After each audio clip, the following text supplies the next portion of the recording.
கர்த்தருடைய பரிசுத்த நாமத்திற்கு மகிமுண்டாகட்டும். ஆண்டவராகிய இயேசு கிறிஸ்துவின் நாமத்தினாலே அன்பு கர்த்தருடைய தாசர்களாகிய தங்கள் அனைவருக்கும் ஸ்வீட் ஊழியத்தின் சார்பாக வாழ்த்துக்களையும் ஸ்தோத்திரங்களையும் தெரிவித்துக் கொள்கின்றேன். ஏசாயா தீர்க்கதரிசியின் புத்தகம் 9ஆம் அதிகாரம் 6வது வசனம். ஏசாயா 9ஆம் அதிகாரம் வசனம் 6.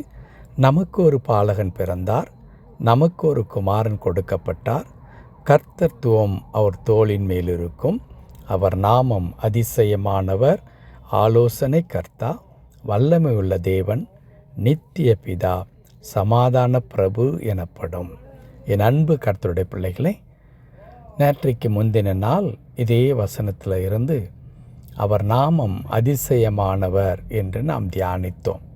நமக்காக கொடுக்கப்பட்ட பாலகனாகிய இயேசு கிறிஸ்து இந்த உலகத்தில் அதிசயமானவராக அவர் பிறந்தார், அதிசயமானவராக வாழ்ந்தார், அதிசயமானவராக மரித்தார், அதிசயமானவராக உயிரோடு எழுந்தார். இன்றைக்கும் நம்முடைய வாழ்க்கையில் அதிசயமானவராக ஜீவித்து கொண்டிருக்கின்றார். அவருடைய அதிசயம் நம்முடைய வாழ்க்கையை அதிசயங்களினால் நிரப்பப்பட்டு வழிநடத்தப்பட்டு கொண்டே வருகிறது. அந்த கர்த்தரை குறித்து மற்றொரு வார்த்தையும் இந்த வசனத்தில் சொல்லப்பட்டிருக்கிறது. அது என்னவென்றால், கர்த்தத்துவம் அவர் தோளின் மேல் இருக்கும் என்று எழுதியிருக்கிறது. கர்த்தத்துவம் அவர் தோளின் மேல் இருக்கும்.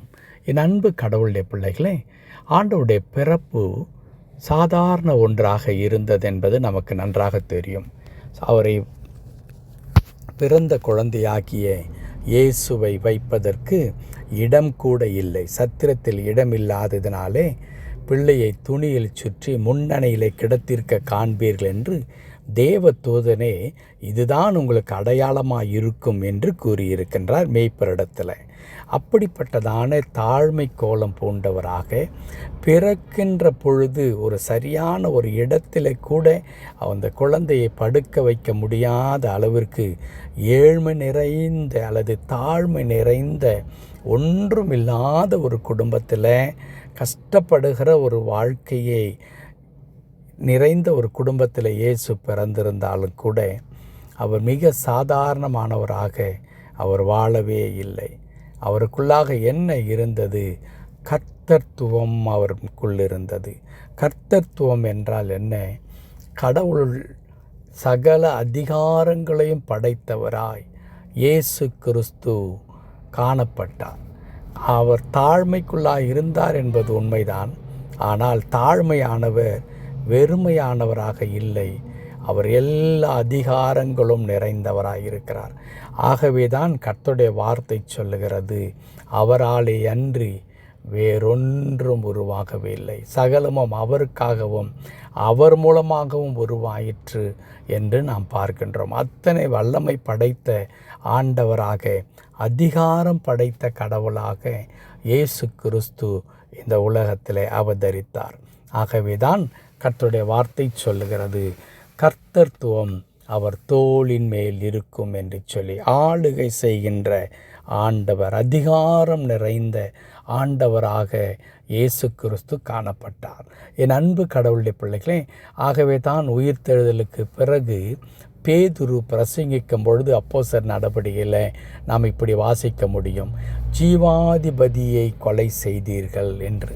ஜீவனுக்கு அதிபதியாக நம்முடைய வாழ்க்கையை தன்னுடைய அதிகாரத்தில் ஆளுகையில் வைத்திருக்கிறவராக, நம்முடைய எல்லா விதமான காரியங்களையும் பொறுப்பெடுத்து நடத்துவதற்கான அதிகாரம் நிறைந்த கடவுளாக, ஆளுமை மிக்கவராக இந்த உலகத்தில் வாழ்ந்தார் அல்லவா? அந்த கடவுள் இன்றைக்கும் நம்மை ஆளுகை செய்து கொண்டிருக்கின்றார். என் அன்பு கர்த்தருடைய பிள்ளைகளே, ஆண்டவருடைய பிள்ளைகளாகிய நாம் என்ன செய்ய வேண்டும்? அவருடைய ஆளுகைக்குள்ளாக நம்மை அர்ப்பணிக்க வேண்டும். ஆண்டவர் நம்மை ஆண்டு வழி நடத்த நம்மை ஒப்பு கொடுக்கும் பொழுது, கடவுள் ஆளுகின்ற அந்த இறை ஆட்சி இருக்கிறதே, அது நமக்குள்ளாக கடந்து வந்து, ஆண்டவரே நீர் என்னை வழி நடத்தும், நீர் என்னை ஆண்டு கொள்ளும் என்று சொல்லும் பொழுது அந்த ஆளுகை எப்படி இருக்கும் என்றால், எப்பொழுதும் அற்புதம் நிறைந்ததாக இருக்கும். பல நேரங்களிலே நாம் கடவுளுடைய ஆளுகைக்கு உட்பட விரும்பாதவர்களாக, என் வாழ்க்கை என் கையில் இருக்கிறது, என் திறமை, என்னுடைய புத்திசாலித்தனம், என்னுடைய கூர்மையான அறிவுத்திறன், இவை எல்லாவற்றையும் கொண்டு நான் வாழ்க்கையில் முன்னேறிவிட வேண்டும் என்று நாம் பல நேரங்களில் நம்மை சார்ந்து கொள்ளுகின்ற மக்களாக காணப்படுகின்றோம். மாறாக, ஆண்டவரே, என் வாழ்க்கையை வழிநடத்துவதற்கான எல்லா அதிகாரமும் உம்மிடத்தில் இருக்கிறது ஆண்டவரே, நீர் என்னை வழிநடத்தும் என்று நாம் ஒப்பு கொடுப்போமானால் கடவுளுடைய வழி நடத்துதல் அவ்வளவு சிறப்பானதாக இருக்கும். ஆகவே என் அன்பு கர்த்தருடைய பிள்ளைகளே, நம்முடைய சுய புத்தியின் மேல் சாயாமல் கர்த்தத்துவம் அவர் தோளின் மேல் இருக்கும் என்று எழுதப்பட்டிருக்கிறதே, அந்த அதிகாரம் நிறைந்த கடவுளின் கையிலே நம்முடைய வாழ்க்கையை அர்ப்பணிப்போம். ஆண்டவரே, நீர் நடத்தும் என்று சொல்லுங்கள். அவர் நடத்தட்டும். அவரால் நடத்தப்படுகிற வாழ்க்கை அவ்வளவு மேன்மை நிறைந்ததாக இருக்கும். கடவுளால் நடத்தப்படுகிற ஒரு தனி மனிதனும் வெறுமையாய் போக மாட்டான், ஒன்றுமில்லாமல் போக மாட்டான். ஏனென்றால் அவர் சகலவற்றையும் செய்து முடிப்பதற்கு வல்லவராக இருக்கிறார். கர்த்தர் தாமே அப்படிப்பட்ட ஆளுகையை நம்மேல் கொண்டு ஆண்டவர் நம்மை வழி நடத்தி அவருடைய திரு சித்தத்தின்படி நமக்கு வேண்டிய எல்லா கிருபை நன்மைகளை தந்தருள்வாராக. ஆமென், ஆமென்.